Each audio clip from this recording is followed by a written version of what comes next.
Nowadays, with competition of all sorts, it is crucial to find a customer base and make them loyal to the brand. If you're looking for a way to find new customers and you don't know where to start, we've got some simple steps to help with where to look at and how to reach out. In order for that to happen, we must fully understand what the customer wants, the things they like, the characteristics they have. This is called customer insight, and we will be using it.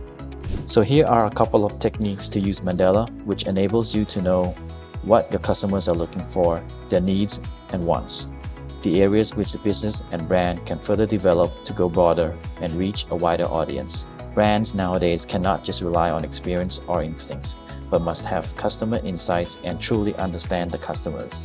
Making people interested and building a fan base leading to sales is not just about ads, but involves proposing what they want. And now I will show you how to find insights to never again miss the opportunity, save time and money.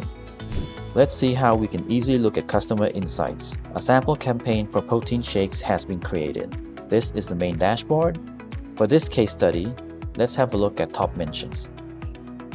In this campaign, from the 4 social media platforms, Facebook, Twitter, Instagram, and YouTube, the highest mentions are in Twitter and YouTube.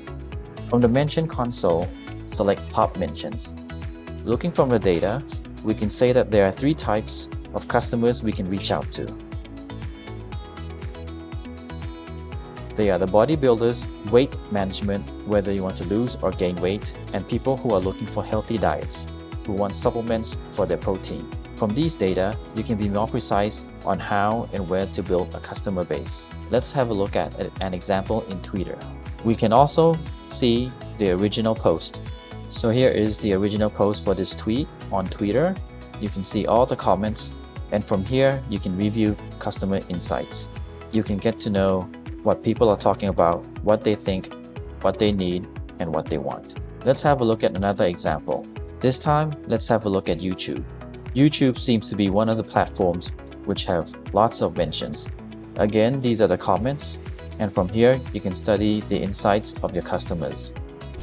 Just as you've seen the easy steps, you can now review valuable insights, choose the right platforms to communicate, and how to communicate so that you can get more customers and finally make more sales. With insights that understands the customers, it helps build your brand and makes the customers not only become loyal fans, but also help share contents and information. You can have a go at Mandala Analytics free for 7 days trial, or register for personal use at mandalasystem.com. Should you have any questions, feel free to contact our sales team, sales@mandalasystem.com. We still got lots more videos, so do take a look at Mandala Academy and stay tuned. See you later.